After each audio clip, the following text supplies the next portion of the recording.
for your support. July is the annual store-wide sale at Woodland Stoves and Fireplaces. Come see our diverse selection of wood, gas, or electric fireplace products for indoor and outdoor living. And right now, Woodland Stoves and Fireplaces can assure you the best price of the season on every product in the store. Let Woodland Stoves and Fireplaces help you choose and experience the joy of sitting by a fire. Summer is a great time to install your fireplace. You can find your perfect fireplace and have it installed and ready before the cold weather hits again. If you already have a wood fireplace, consider a fireplace insert. Come and see the entire selection at Woodland Stoves and Fireplaces on East Franklin and Riverside in Minneapolis. They will create a fireplace that works for you. Efficient, clean burning, and environmentally smart. Woodland Stoves and Fireplaces, since 1977, out of the ordinary products and services to make fire work for you. With your AM 950 weather, I'm Brett Johnson. Look for clear skies tonight with a low around 55, Thursday sunny with a high near 76, and Friday partly sunny with a high around 78. Eat Local Minnesota is a great way to find locally owned Minnesota restaurants and food purveyors. They feature high-quality food and unique eating experiences for your next meal. Some of those restaurants and food purveyors include the Park Tavern and Vinaigrette. Find a full list of all those restaurants and food purveyors at eatlocalminnesota.com. Portions of Native Roots Radio may be pre-recorded. It's a good day to be indigenous. Get up, stand up. They are going to become more brutal. Because all the hippies were trying to be Indians anyway. They're going to become more repressive because it's a matter of dollars and their illusionary concepts of power. Hey, Victor. We must live in balance with the earth. And also with recent happenings at Wounded Knee. I am awake. Welcome to Native Roots Radio presents I'm Awake, and I'm your host, Wakanja Hade.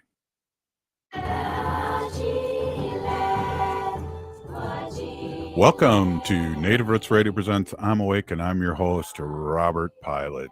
This portion of the show is supported by the Native American Community Clinic on Franklin Avenue in Minneapolis, honoring health and tradition.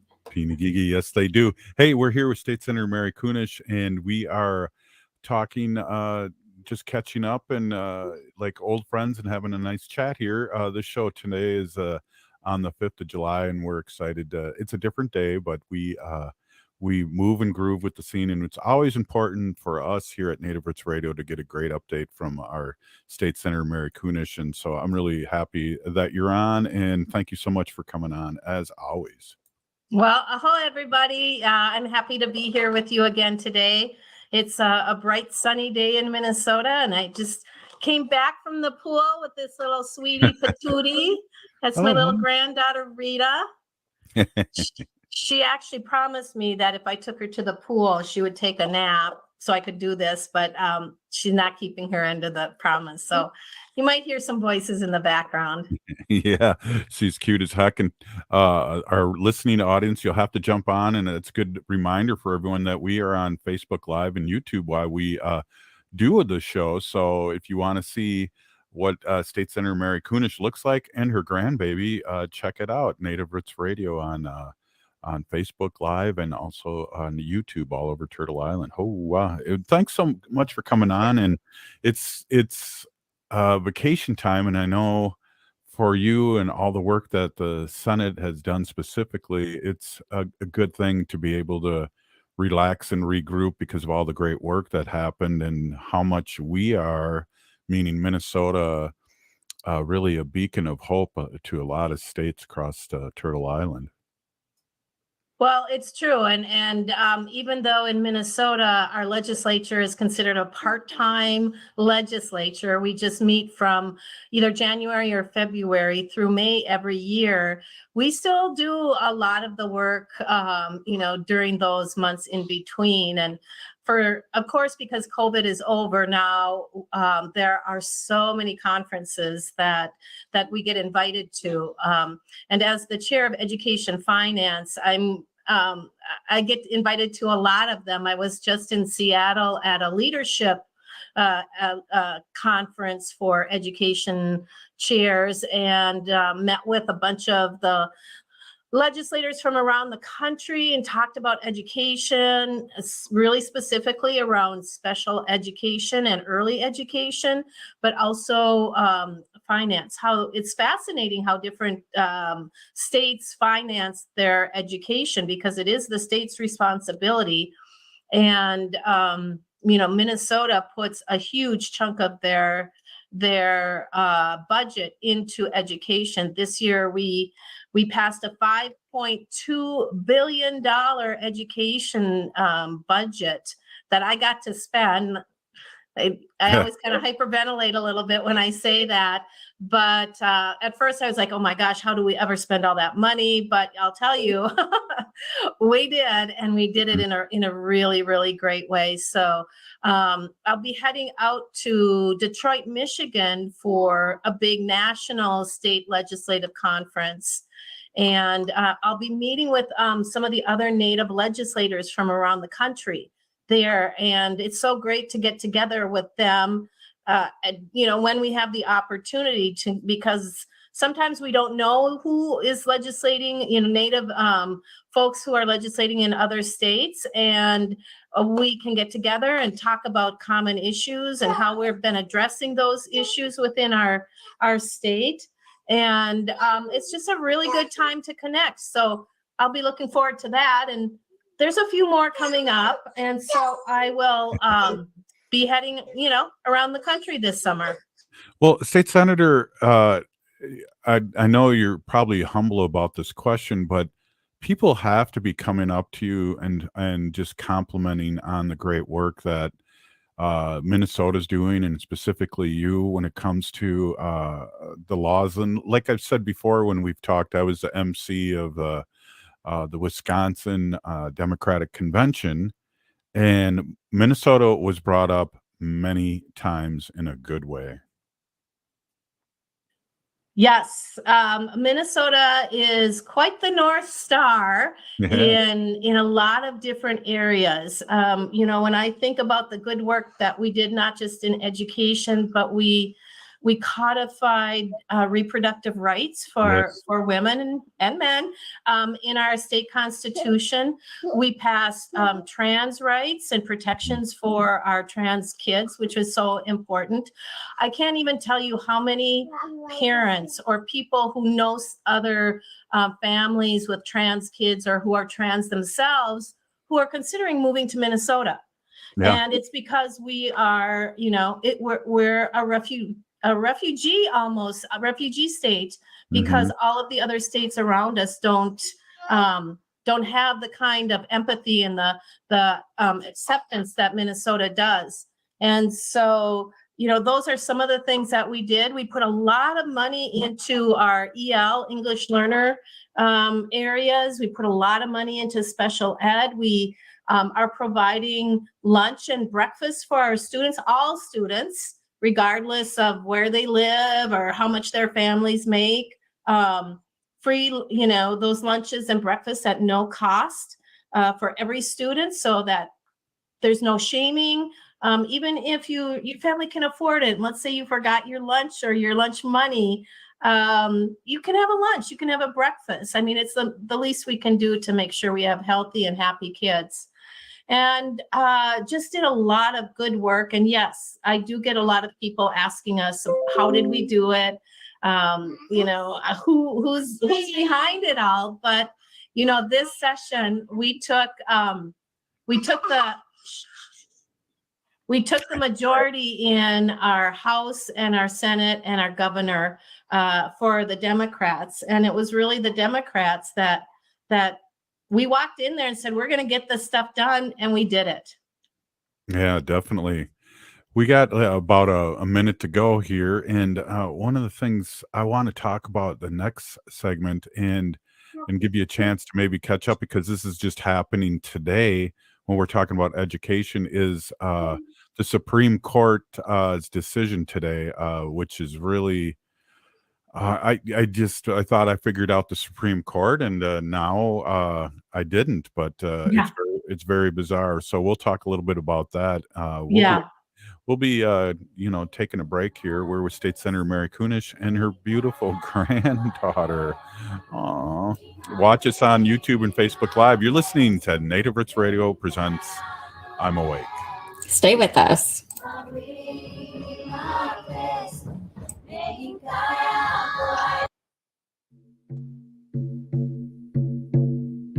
When we heal from our traumas, when we face our fears, let go of our addictions, when we relearn our values, when we live our teachings, respecting our elders, cherishing and honoring our children, when we honor and take care of our spirit, there will be no room left for sexual violence. Sponsored by the Minnesota Indian Women's Sexual Assault Coalition. Hey, Olgama, I've been hearing a lot about this term, climate justice. What is that? Climate justice is recognizing that the negative impacts of climate change don't affect all people equally. It also means transitioning from a fossil fuel-based economy to a more sustainable future. MN350 is one of the groups that's pushing for this transition to protect our futures. You can even get involved too. That's great, especially since I'm concerned about pipeline projects like Line 3. How can I help MN350? Just find them on Facebook or visit mn350.org. When it comes to houses, disassembly is our game, deconstruction is our fame. There are some bucks for your project. Better Futures Minnesota is your contact. Instead of demolishing your home, let us take it apart by hand, and we can find the building materials a new home. Limited funds are allotted in 2023 for Hennepin County residents and public entities to make deconstruction even more affordable. Check out betterfuturesminnesota.com. That's betterfuturesminnesota.com. Minnesotans age 65 plus might qualify for Health Partners Minnesota Senior Health Options. The plan includes personal support, coverage for medical, prescription drugs, and dental, plus over 30 extra benefits. Eligibility information is available at healthpartners.com/oneplan. Health Partners is a health plan that contracts with both Medicare and the Minnesota Medical Assistance Medicaid program to provide benefits of both programs to enrollees. Enrollment in Health Partners depends on contract renewal. You're listening to Native Roots Radio. This is Spirit from Reservation Dogs. Get up and listen.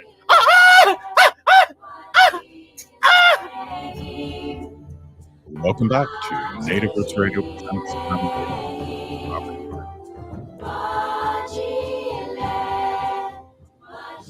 Hey, welcome back to Native Roots Radio presents I'm Awake, and I'm your host, Robert Pilot.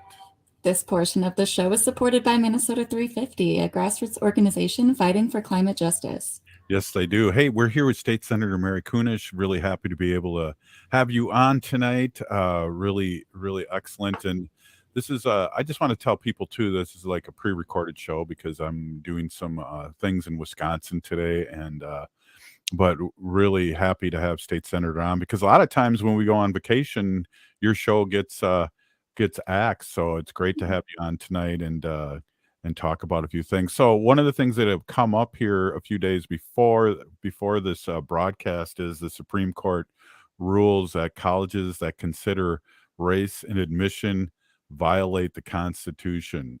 That's unbelievable. It's I think we were talking a little bit about this. We're just not quite sure how our Supreme Court is going to rule these days. I think we were, overwhelmed with joy when they, again, overwhelmingly supported ICWA and said that it's necessary to continue that.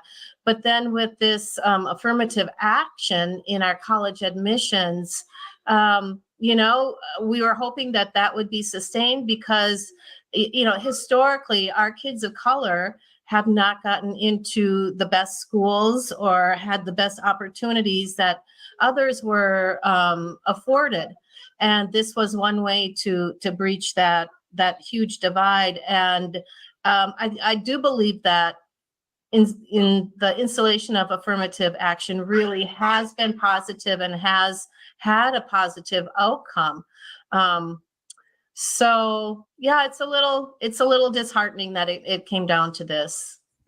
Yeah, it's some of the politicians are saying that the affirmative action ruling businesses and colleges can't afford to discriminate, and that's what we kind of feel like. And we talk a little bit about, ICWA, and we're a sovereign nation. And so this is a little different slant, I think, that Mm-hmm. saying earlier about the Supreme Court. It's probably trying to put a kibosh to certain things that are race related. Yep. And it is true. I mean, you can't, it's sort of apples and oranges when we look at ICWA and affirmative action. Of course, it's important to remember that that tribes are not a racial classification. The status of tribes is really has political standing, not racial standing, and being Native is not a race. Our tribes are political sovereign entities. So that does make a difference, especially when it comes to things like affirmative action. But yet we know that our Native folks have been discriminated probably higher than almost any other group when it comes to some of these long-standing admission policies at especially the elite colleges and universities that use race, that have used race as one of the factors in evaluating applicants. I suppose they could still, unofficially do that, but it just opens them up to a lot of legal struggles. Just a great example I've heard over the years too is just imagine, as a sovereign nation, the United States dealing with France, for instance. They're a sovereign nation, so that's the kind of a relationship that our sovereign nations here, the Native sovereign nations, should be dealing with the United States government and local governments. Yeah.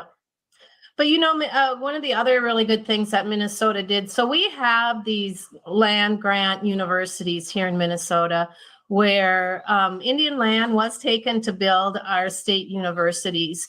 And one of them is the University of Minnesota Morris, that actually used to be a boarding school.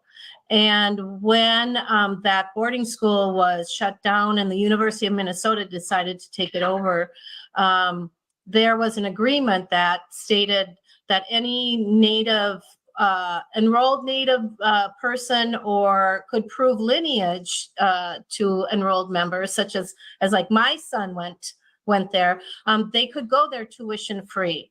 And so that became sort of a mecca for a lot of our Native kids. There's a high instance of Native kids, but it was also very sensitive to other kids of color. And I don't know if you remember this spring, Robert, when one of our Board of Regents said that it was just a little too diverse up there. Yeah. And there was a lot of blowback from that. But now Minnesota, this past legislature has decided that our lower income kids are going to be able to go to college tuition free. And so any student that wants to go to the University of Minnesota that can get into the University of Minnesota, if their family earns less than $80,000, they can now attend tuition free. And I do believe that we're going to see some really incredible work. And it's not just our kids of color. There are plenty of, non folks of color, families who are very poor, who struggle to support their children in higher education. And we want to make sure that there is a more equal playing field when it comes to that. Yeah, and I'm glad we're talking about it. And I'm glad you said that too, because I don't think, because a lot of our GOP relatives vote against their own interests and don't understand what the DFL really does here in this state. And I think that's really, I'm glad we're talking about that, and we should get on top of the mountains and talk about that and scream it out, because that's good for everybody. Well, and I don't say this just because I'm a Democrat. In Minnesota, we're DFL, Democrat Farmer Labor Party. Those three things are really important to our Democrats. And it shows in the legislation that we put out there this year. And I will say that most of the GOP would not vote for our bills. Very few voted for the final big omnibus bills. Some of the brave ones did, and I have to, pat them on the back for that, because they're probably going to get some blowback from their own party. But, they oftentimes will then turn around and claim, oh yeah, I brought this to our district. Oh yeah, we did this, we did that. And I just have to remind people, when they say that, it's like, you did not vote for that bill. You did not support that bill, and now you're taking credit for it. Exactly. And that happens more often than you would think, and it's kind of appalling. One of the great examples was on the federal end. People up north were taking credit for stuff that they voted for. I don't want to name a few names. I can't think of them off the top of my head, but the Republican Party was taking credit for all these great things that were happening that they voted against. So, wow, Yep. it was a real thing. Yeah, it's a real thing.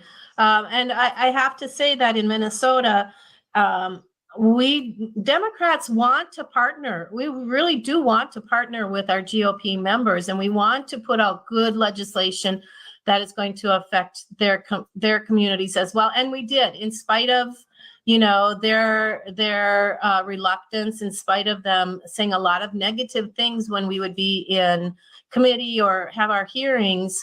We did include, and we recognize that in spite of their poor representation, every Minnesotan needs a fair shake at the kind of the environmental, the healthcare, the housing, the education, all of those things. And so we just, it was like, if you don't want to be with us, we're going to go ahead and do it anyway. And your communities are going to reap the benefits no matter what. And that's being a good neighbor. And I think that's what we can really point to, the difference between right now the Democrats and Republicans. I know we were talking a couple days ago with a few people that are on the show, and we just had was it David Dernberger, who passed away just recently, and Yeah. you see the things that he supported as a Republican that kept on getting reelected as a congressperson, and all the good things that he did for Minnesota, the Clean Water Act, all these things that the Republicans wouldn't even touch anymore. Right. It boggles my mind. Yeah. It really does. And I know that, our Republican counterparts really believe in, small government, local control, low taxes. But at the same time, they want really good roads. They want safe bridges. They want clean water to drink. They want a sustainable environment. And I just often don't understand how they work against their best interests. I mean, I come from a very Republican family, and my father actually started the Republican caucus up in the part of northern Minnesota that I started. But when I think about the work that he did and that he championed as a Republican, I know he would not be able to support the Republican values or attitudes that we see today. Yeah, I like the word attitudes. It's hopefully the pendulum will swing back here, but I think we're going to be looking for good things here in the next cycle, because 70% of the people are for what you're talking about, State Senator. Really, and there's just a few, and with trying to block voting and all these things, and it's going to backfire on them. And I'm glad we're talking and doing great things, and we're going to do another segment here. So hey, this is Native Roots Radio presents I'm Awake, and we're here with State Senator Mary Kunesh, and we'll be right back after this short break. Even though the public COVID-19 emergency might be over, it's still important to stay up to date on vaccinations. And if you're like most people, you probably need a refresher on who should get vaccinated and when. So here's the bottom line. If you're 6 years or older, aim for that one updated COVID-19 vaccine. It doesn't matter if you've had a previous vaccine or not. You're still in the game. Now, if you're 65 or older, you've got the green light for one extra dose of the COVID-19 vaccine. Just wait 4 months after your first updated dose, and you're good to go. And for the little ones, children between 6 months and 5 years may need multiple doses, including at least one of the updated vaccines, based on their age and previous doses. Remember, always stay informed and reach out to healthcare professionals for personalized guidance. Didn't catch all of that? You can find all of the updated COVID vaccine information at health.state.mn.us. That's health.state.mn.us. This message is brought to you in partnership with the Minnesota Department of Health.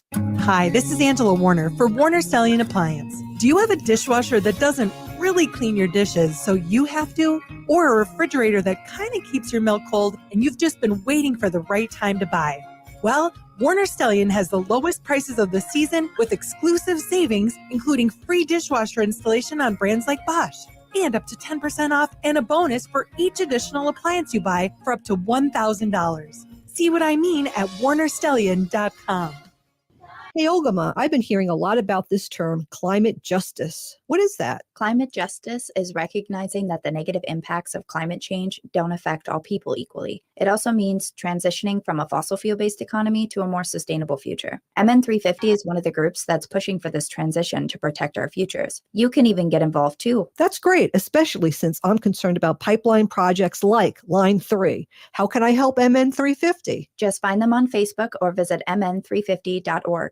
Hi, this is Chad from AM 950. Snap Construction is arguably the most well-reviewed roofing, siding, window, and insulation contractor in the metro. Ryan is so excited about working with AM 950 and our listeners that he wants to help us grow. This is Ryan, owner of Snap Construction. I was friends with Chad long before I started marketing with him. I was a bit skeptical of radio advertising before Chad convinced us to run ads. The advertising's been so successful, we want to help the station grow. We've absolutely loved working with the listeners of AM 950, and we all know how extremely important this radio station is to the community. To help AM 950 grow, Snap Construction will be putting up proceeds to assist the station in marketing on social media. Snap Construction encourages you to follow, engage, share, and interact on the AM 950 social media platforms. Together, we can all work to ensure AM 950 continues to thrive and grow in our communities. We stand by our work with a lifetime craftsmanship guarantee. For a free estimate or more information on our financing, call 612-333-SNAP or check us out online.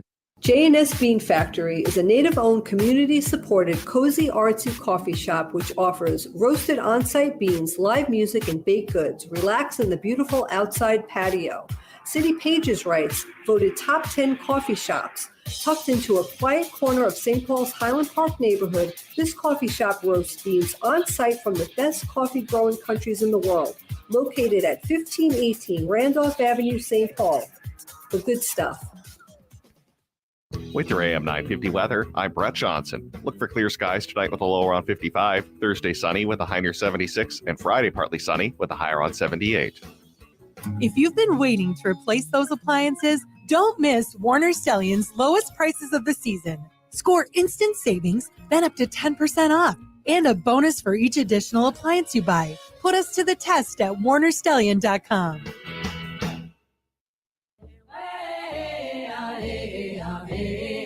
Hi, I'm Jane Fonda, and you're listening to Native Roots Radio. And we're back to Native Roots Radio presents I'm Awake, and this is Robert Pilot.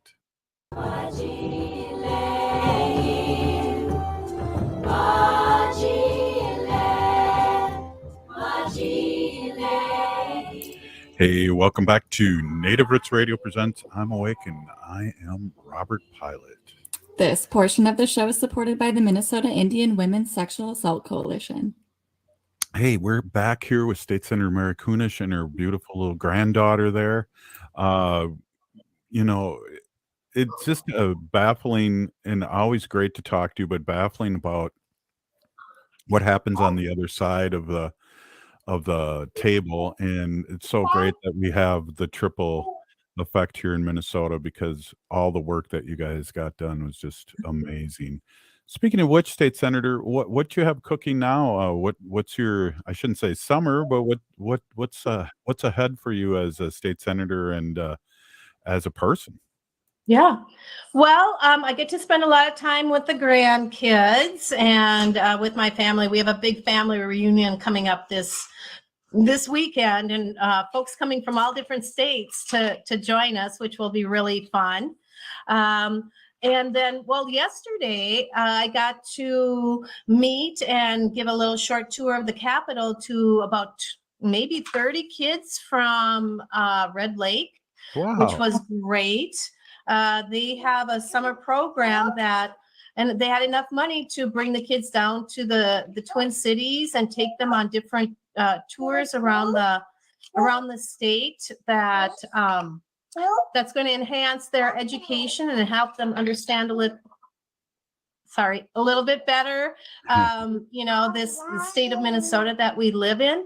And so they came, and the lieutenant governor showed up to say hello, the director of higher ed, the commissioner of higher ed, folks from the Missing and Murdered Indigenous Women's Task Force or office.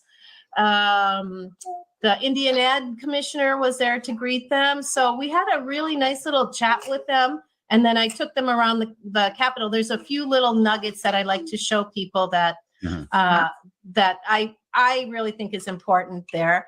And there were two young girls that told me that they wanted to help with the missing and murdered Indigenous relatives situation. And so coming up in July, I don't know if I have my phone with me, there is going to be an action up in Bemidji to look for one of the missing girls up there. Wow. And so I'm going to be able to connect these high school girls to that as well.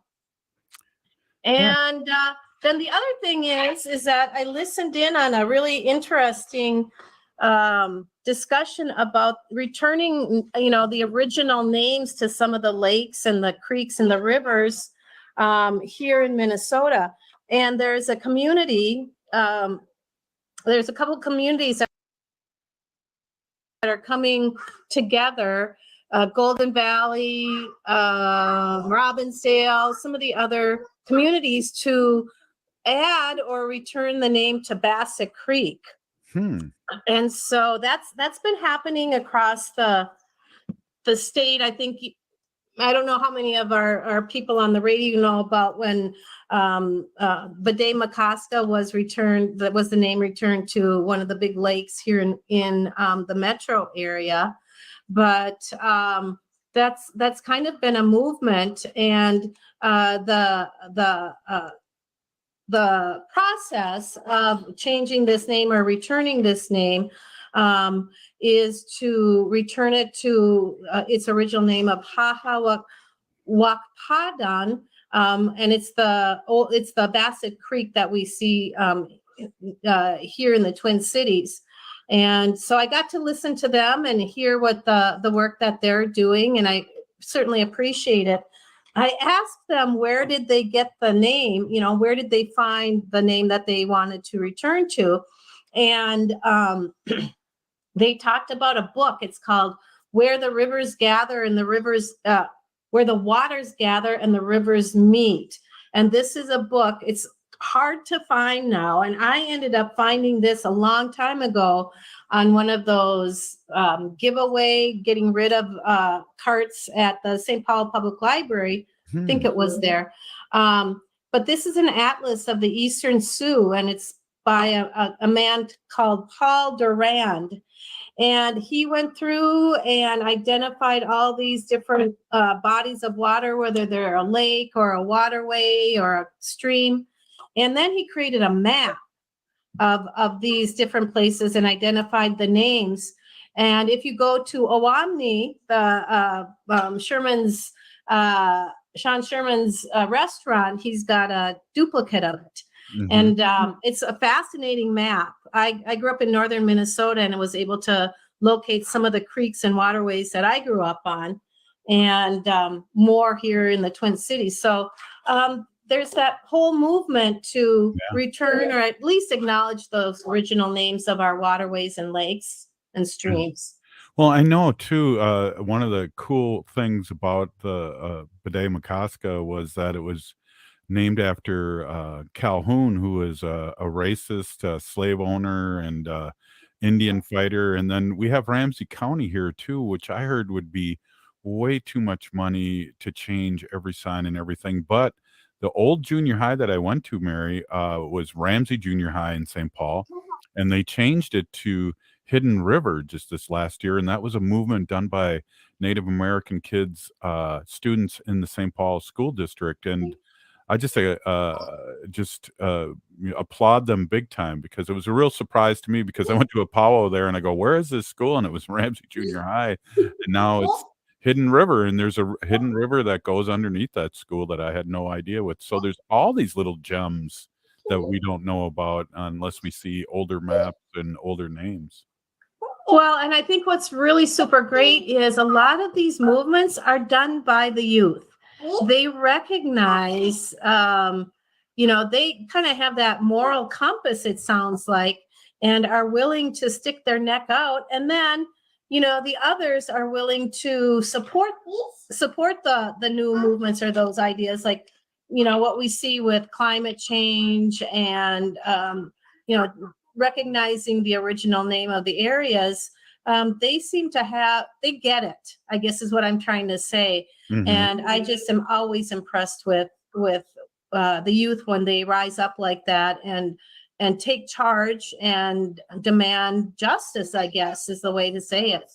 Yeah, and it's a good time. There's been a lot of glass ceilings and bridges been built for these young ones, and to walk over by a lot of our ancestors that have worked hard for this, and they're taking advantage of it too. I agree 100%. There's things. I mean, I just applaud Gen Z in a lot of ways. One is they're voting like no one's business. Almost gonna, I think, in this next cycle, they're gonna be outnumbering uh, my generation, which is a boomer. I'm a boomer, and that's exciting. And they also don't have these hangups Yeah. that we had and that were given to us. I feel like all these phobias and about people. They're so much more open to things that even my generation wasn't. And we were supposed to be the movers and shakers and hippies, and then Wall Street happened, the TV or the radio or the movie. No, but Yeah. I mean, it's just like greed was good there for the 80s, and it's really shown. Yeah, I don't know that we see that kind of I need to get a job and make $1 bajillion and have a big house and have a fancy car. I see more of, wanting to take care of each other and not have those kind of responsibilities. Especially I was at a ribbon cutting at a industry that's here in my community that I represent. And it's a very international. I mean, it's a German company, but they had French and Latinx and a Native woman. I didn't know she was Native. I was talking to her, and she actually is a biochemistry scientist, and she built and designed and oversaw this incredible laboratory at this new place. And here's this, I think she might be Ho Chunk. She's from Wisconsin. and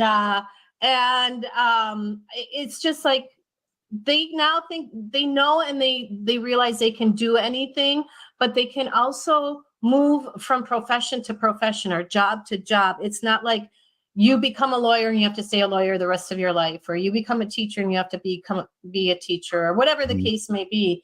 There's just more opportunity to expand in different ways. And it'd even be better if we had universal health care so people weren't married to their job that they don't like, and that we could all do what makes us happy, whether it's beating moccasins or working as a high-powered lawyer somewhere. I mean, bring your health care with you.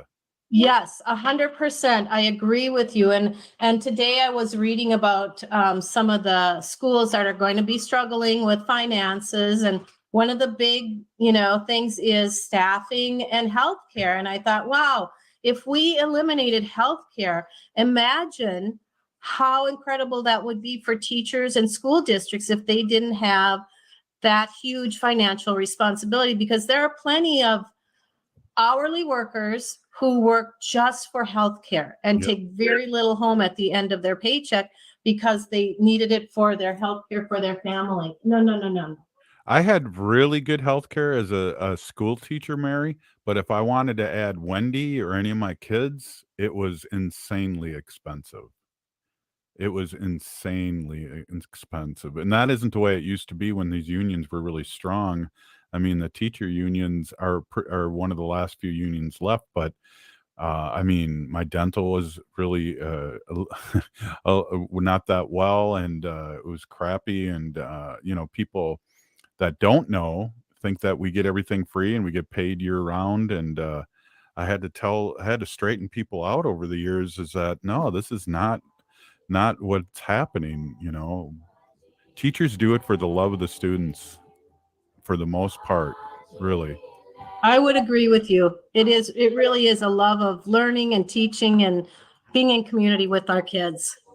Well, thank you, State Senator Mary Kunesh, for coming on and speaking your truth. It's always very enjoyable, and I know by talking to people about Native Roots Radio, they really enjoy your Fridays, so it's great that we were able to catch up on another day. Happy to be here and chat with both of you and, just kind of see what's going on out there. Right on. Hey, up next, our Sacred Animal section with Wendy. Attention, Native American community. We've come a long way in our fight against COVID-19. The emergency declaration may be over, but our responsibility to stay vigilant remains. It is crucial to remember that the virus is still among us, and we must continue to prioritize our health and the well-being of our loved ones and elders. Besides getting vaccinated, let's not forget the basics when we're around people who are still vulnerable to COVID-19. Wear your mask, wash your hands regularly, and take an at-home COVID-19 test if you have any symptoms. We've shown incredible strength and resilience throughout history, and we will triumph over this challenge as well. Let's honor our ancestors by taking care of one another and keeping our communities safe. Together, let's navigate uncertain times with courage and unity. Stay informed, stay safe, and remember that our actions today will shape a brighter future for our Native community. Find more tips on continuing to be safe at health.state.mn.us. I love my Toyota vehicles, so when it's time for me to get my service done, there's only one place I go, Rudy Luther Toyota. They know Toyotas inside and out. It starts with them checking your alignment and tire treads with their Hunter Quick Check Drive inspection service.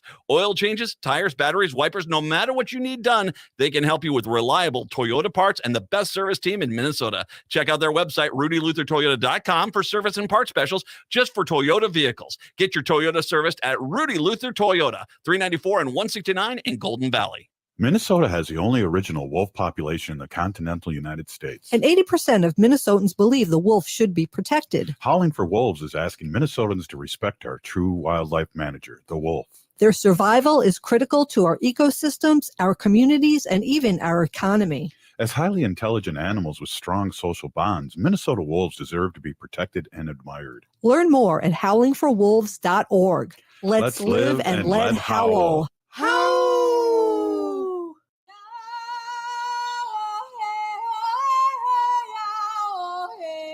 This is Leonard Peltier. I am in Coleman 1, U.S. Penitentiary, and I'm listening to Native Roots Radio. And we're back to Native Roots Radio presents I'm Awakened. This is Robert Pilot.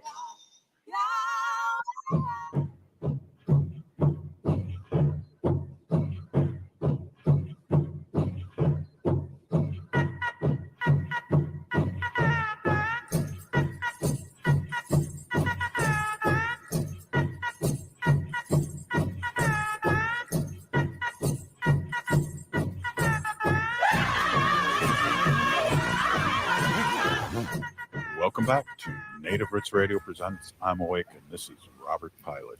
This portion of the show is supported by Howling for Wolves, protecting wolves for future generations. How's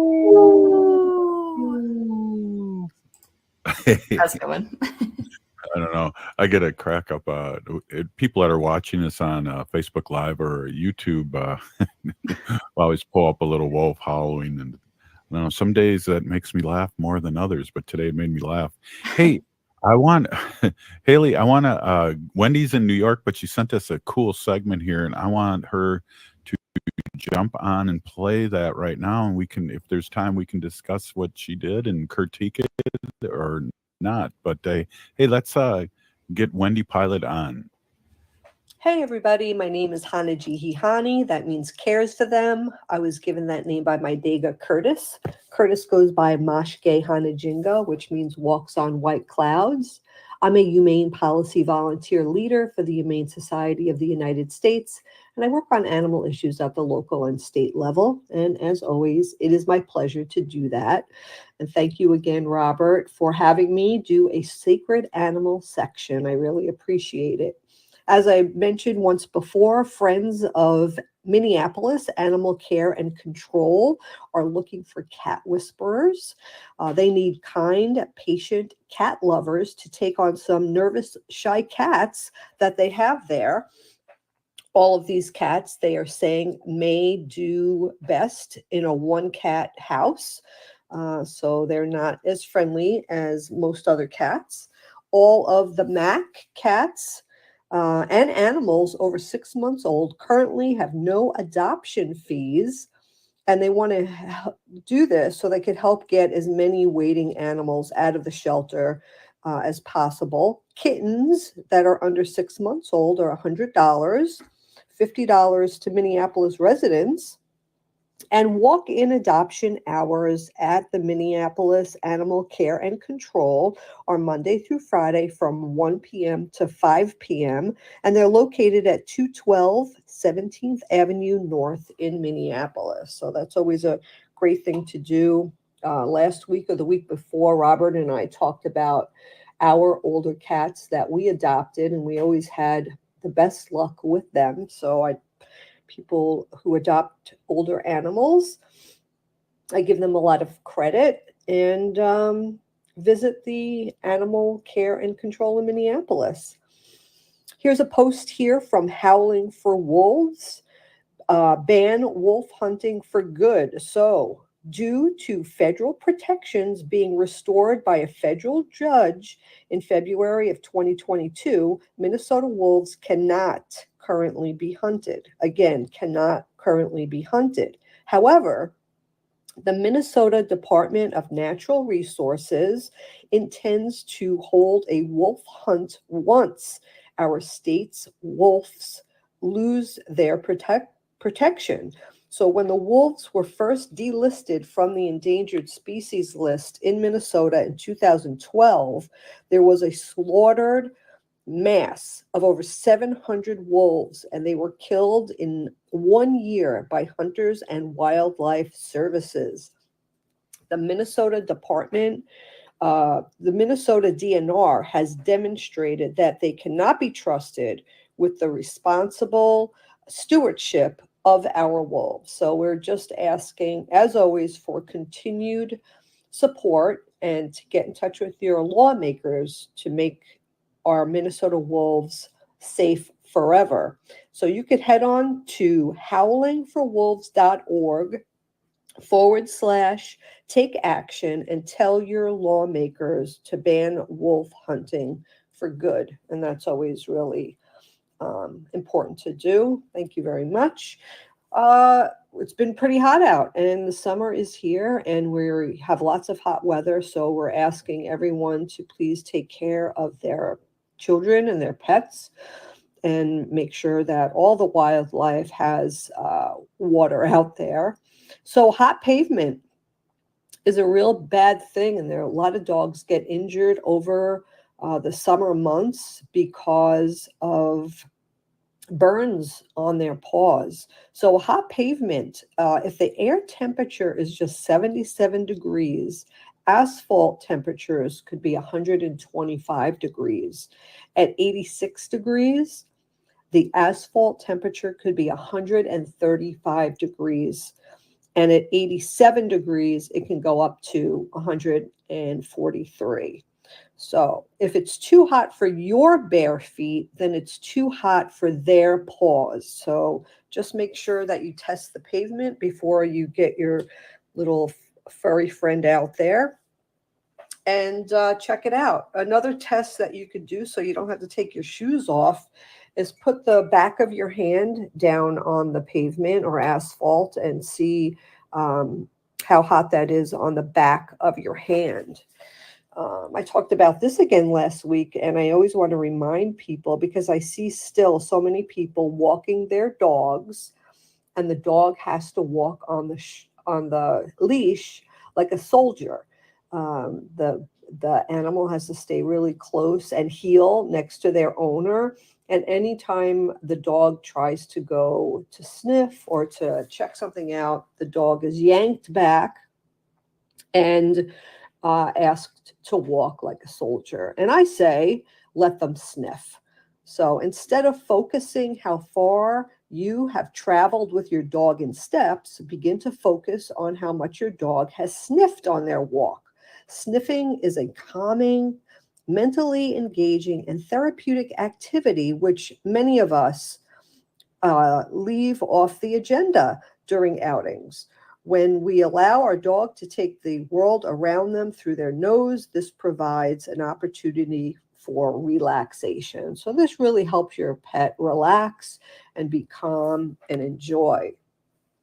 I've been seeing a lot of red cardinals around, and I always love to see them and their mate.